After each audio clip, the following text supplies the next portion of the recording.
81 years old. And the most heartbreaking part of getting older isn't what you'd think. It's not the stiffness in the morning. It's not the pills lined up on the counter. It's not even the loneliness, though that's there too. It's that you finally understand everyone. Your father, your mother, your wife, the people who tried to reach you. You finally understand what they meant, what they needed, what they were really saying all those years when you weren't listening. But they're all gone now, and understanding without anyone left to tell, that is a kind of grief nobody prepares you for. I grew up in a narrow house in western Pennsylvania, cold country, the kind of place where men went to work before the sun came up and came home after it went down, and nobody talked about how they felt about any of it. My father's name was Walter. He was a big man with rough hands and a voice that always sounded like he was finishing a conversation instead of starting one. He worked at a machine shop 6 days a week. On Sundays, he sat in his chair by the window and read the paper and drank his coffee and didn't say much. I thought he was cold. That's the word I used in my head when I was young, cold. Like something was missing inside him. Like the part of a person that reaches out and pulls you close had been removed somewhere along the way. He never told me he loved me. Not once. He never asked how I was doing. He never sat on the edge of my bed and talked to me the way fathers do in movies. He showed up. He provided. He stayed. But I didn't count any of that back then. I was waiting for words, and the words never came. My mother was different. She was soft. She hummed while she ironed. She touched my hair when she walked past me. She'd put extra food on my plate without asking. But she was tired. I could see it even as a kid. There was something behind her eyes that looked like surrender. Not sadness exactly. More like she had made peace with a life that was smaller than the one she imagined. She never complained. Not about my father, not about the house, not about any of it. I didn't understand her either. I thought she was just quiet. I thought that was her personality. It took me 60 years to realize it wasn't personality. It was exhaustion, the kind that comes from loving someone who doesn't know how to show it back. I left home at 18, joined the service for a few years, then came back and got a job at a manufacturing plant outside of Pittsburgh. Met a woman named Helen at a church picnic in 1966. She had dark hair and a serious face, but when she smiled, it changed the whole shape of her. We got married a year later. I loved her. I want to be clear about that. I loved her in the way I understood love at the time, which was showing up, providing, staying. Sound familiar? I didn't see it then. I didn't see that I had become my father. Same chair, same silence, same presence without connection. Helen would try to talk to me in the evenings, not about anything big, just about her day, about something the neighbor said, about a book she was reading, about how the garden was coming in, and I would listen, or I thought I was listening, but I was really just waiting for her to finish so I could go back to whatever I was doing. I never asked a follow-up question. I never said, "Tell me more about that." I just nodded, and she accepted the nod, and life kept going. We had 3 children, 2 boys and a girl, David, then Thomas, then sweet little Margaret, who we all called Maggie. The house got loud for a while, full of shoes by the door and arguments over the bathroom and cereal bowls left on the counter. It was chaos, and I pretended to be annoyed by it. But looking back, those were the best years. Not because anything remarkable happened, but because the house was full of noise, full of people, full of life happening right in front of me. I just didn't stop long enough to feel it. The years moved like they do. Slow when you're living them, fast when you look back. David graduated, got a job in North Carolina, left with a handshake and a box of records. Thomas went to trade school, became an electrician, settled about 40 minutes away, but might as well have been 40 hours for how often we saw him. Maggie stayed closest. She lived 2 towns over and came by on Sundays with her kids. She'd sit in the kitchen with Helen, and they'd talk in that easy way women sometimes have, finishing each other's thoughts, laughing at things I didn't understand. I'd be in the other room, watching a game, reading something, right there in the house, and completely outside of it at the same time. Helen asked me once, I remember this so clearly now. She said, "Do you ever wonder what the kids really think about us?" I said, "They're fine. They turned out fine." She looked at me for a long moment. Then she nodded and went back to the dishes. That was the moment. One of them, at least. One of those small, ordinary moments where someone opens a door just a crack and waits to see if you'll walk through it. I didn't walk through it. I didn't even see the door. Helen started getting headaches in the fall of 2004. She didn't mention them at first. That was Helen. She carried things quietly, privately, the way she had carried everything our whole marriage. By the time she told me, she'd already been to the doctor twice. It was a tumor behind her left eye. They said it was slow growing, but inoperable because of where it was sitting. I remember standing in the hospital hallway after the doctor explained everything. I remember the light above me was flickering slightly. I remember the floor was gray. And I remember thinking, not about the diagnosis, not about treatment, not about any of the practical things.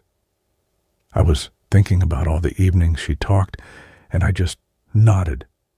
All the time she asked me a question, and I gave her the shortest answer I could. All the time she was standing right beside me, and I treated her like furniture. That's the word that came to me in that hallway. Furniture. I had treated the most important person in my life like something I expected to always be there, something I leaned on without thinking about, something I never once stopped to look at and say, "This is beautiful. I'm glad this is here." She lived another 14 months after the diagnosis. In those 14 months, I tried to be the man I should have been for 40 years. I sat with her. I asked her questions. I held her hand while we watched television. I told her she was beautiful, which she was even then, even with the weight gone and the color faded from her cheeks. She smiled when I said these things, but there was something in her eyes, not anger, not resentment, sadness, like she was grateful, but also mourning. Mourning all the years those words could have been there and weren't. One night, about 3 weeks before the end, she was lying in the hospital bed we'd set up in the living room. I was sitting beside her, and the house was so quiet. I could hear the clock in the kitchen. She turned her head toward me and said, "I need to ask you something." I said, "Anything." She said, "Did you love me? Really love me? Or was I just part of the routine?" I couldn't speak for a moment. My throat closed up. My eyes burned. I said, "Helen, you were never routine. I was just too foolish to show it." She reached over and put her hand on mine. "I know," she said. "I always knew it was in there somewhere. I just wished you'd let me see it more." She closed her eyes after that. She didn't ask me anything else. Not that night. Not any night after. She died on a Tuesday morning in March. The sun was coming through the window. Maggie was in the kitchen making tea. Thomas was on his way. I was holding her hand, and I swear I felt the exact moment she let go. Not her hand. Something else. Something deeper. Like she had been holding on to us, to this life, to this family, to me, for decades. And she finally set it all down. After Helen, the house became a museum. Her reading glasses were still on the end table. Her coat was still on the hook by the door. Her garden gloves were still on the shelf in the garage, stiff with dried soil. I didn't move any of it. Not for a long time. Because as long as her things were there, some part of her was still there. Some mornings I'd come downstairs, and for a half second, just a half second, I'd expect to hear her in the kitchen, the faucet running, a cabinet closing, the small sounds of a life being lived. Then the silence would land, and I'd remember. That's when I started thinking about my father, not with the old resentment, not with the bitterness I'd carried for years. I thought about him differently. I thought about him sitting in that chair by the window on Sundays. I always saw it as a man who didn't care, a man who had nothing to say. But now I wondered, maybe he was sitting there because he didn't know how to say any of it. Maybe he loved us so much it was like a weight he didn't know how to carry. Maybe he looked at my mother humming by the stove and felt the same thing I felt, looking at Helen's empty chair, a kind of aching fullness that had no words. Maybe he wasn't cold at all. Maybe he was drowning in the same silence I was drowning in now. I thought about my mother, too, her tiredness, her quiet acceptance, and I finally understood. She wasn't surrendering. She was choosing. She was choosing to stay in a house with a man who couldn't say what he felt, because she could see underneath it. She could see the love, even when it never made it to the surface. Just like Helen. Helen saw me. She saw what was underneath. She stayed anyway. And I spent 40 years not realizing that was the most generous thing anyone had ever done for me. I'm 81 now. David calls once a month. Thomas comes by when he can. Maggie still visits on Sundays, though she brings her grandchildren now, and they run through the house like small tornadoes. They look at me and see an old man in a chair. They don't see the parade of faces inside my head. They don't see Helen standing at the sink. They don't see my father at the window. They don't see my mother humming. They don't see the 1,000 moments I finally understand but can never go back and fix. That's the heartbreak. Not that you forget. That you finally see clearly, perfectly, completely, but too late. You understand your father at 81.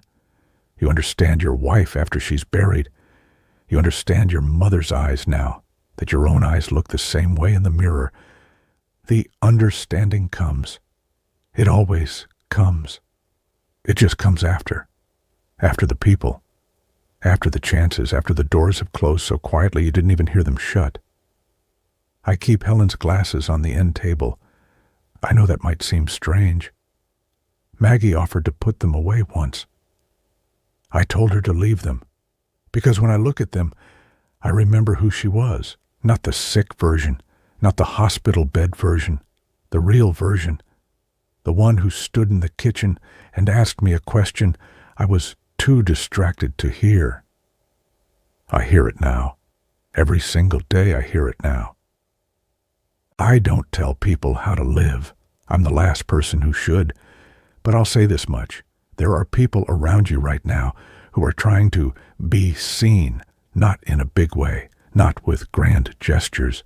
They're trying in small ways. A question at the dinner table, a look that lasts a second too long, a hand on your shoulder that you barely notice. They're opening doors. That's all I know. The house is quiet tonight. I'm sitting in my chair, the same chair my father sat in, the same silence he sat in. But I understand him now. I finally understand all of them. And the only person left to tell is myself. So I sit here and I remember, and it's not enough. But it's what I have. It's all any of us have at the end. The remembering,